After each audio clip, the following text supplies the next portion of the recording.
It begins with a tiny marigold seed, small, dry, and quiet, resting in the soil, holding warmth inside.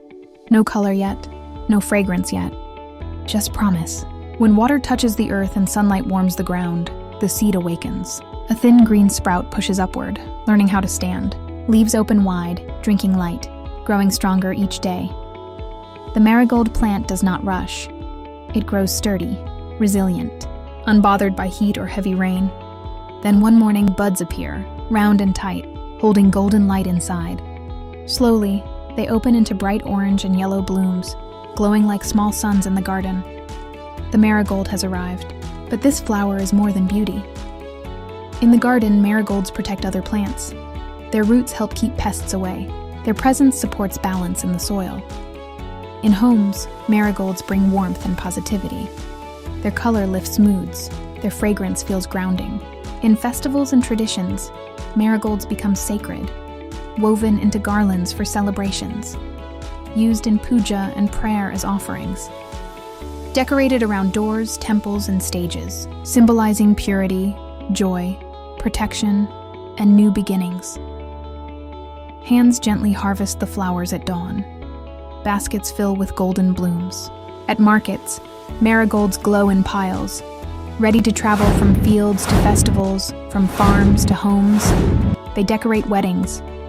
They brighten Diwali, Navratri, Durga Puja, Day of the Dead, and many cultural celebrations around the world. They remind people of joy, devotion, and togetherness. Even after celebration, marigolds continue to give. Petals used in natural dyes, flowers used in herbal remedies and skincare. Leftover blooms return to the soil as compost. Nothing is wasted. Seed becomes plant. Plant becomes flower.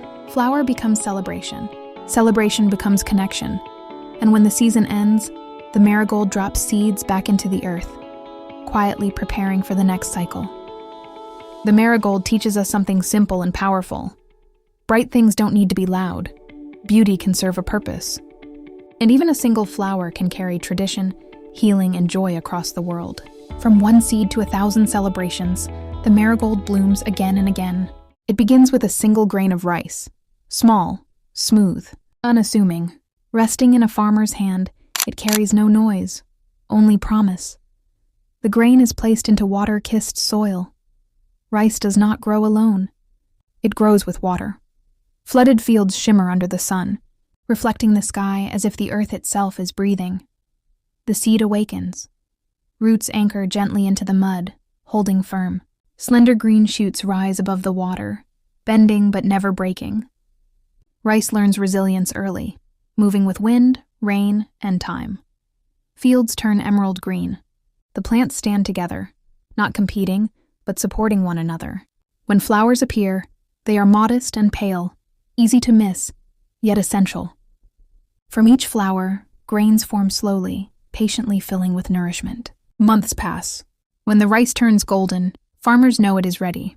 Harvest begins, by hand or by tool, bundles gathered with respect. The work is steady, communal, passed down through generations. The rice is dried, threshed, milled. From husk to grain, nothing is wasted. Straw becomes animal feed, roofs, or compost. Husks fuel fires or enrich soil. Grain becomes food, simple, sacred, sustaining. In kitchens across the world, rice transforms, steamed and shared daily. Cooked into biryani, risotto, sushi, congee, pulao. Fed to children, elders, families, communities. Rice does not demand attention. It offers reliability. It feeds more than half of the world's population.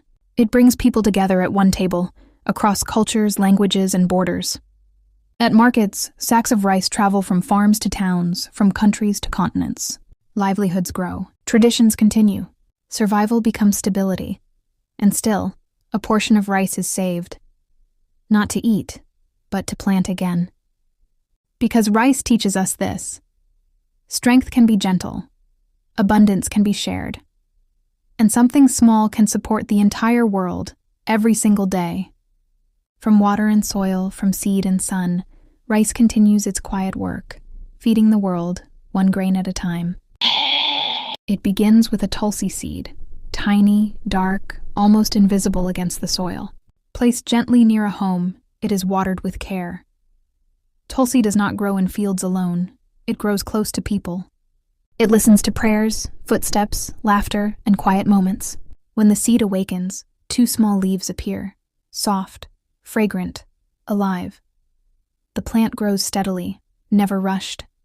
Its stems strengthen. Its leaves multiply. Soon the air around it feels different, cleaner, calmer, protected. Tulsi is more than a plant. In the garden, Tulsi purifies the air and supports nearby plants. In the home, it becomes a daily ritual, watered each morning, greeted with respect. In tradition, Tulsi is sacred, symbolizing purity, devotion, and balance. Leaves are gently picked, not all at once, never without gratitude. They become healing tea for cough, cold, stress, and immunity, natural medicine for digestion and breathing. Herbal remedies pass through generations. Tulsi asks for little and gives constantly. At dawn and dusk, lamps are lit near the plant. Prayers are whispered. The leaves release their fragrance into the air, calming the mind before words are spoken. Tulsi heals in many ways. Body, strengthens immunity, supports lungs and heart. Mind, calms stress, sharpens clarity. Spirit, brings grounding, routine, peace. When leaves fall, they return to the soil, feeding the earth again. Seeds drop quietly, preparing for the next cycle. Tulsi never demands attention. It simply stays. From one small seed, Tulsi becomes medicine, ritual, protection, breath, balance. And across the world, whether in a courtyard, balcony, temple, or windowsill, Tulsi continues its sacred work. Tulsi teaches us this: healing doesn't always arrive loudly. Sometimes it grows beside us, leaf by leaf, breath by breath, day by day. From seed to sacred presence, Tulsi lives to serve life itself.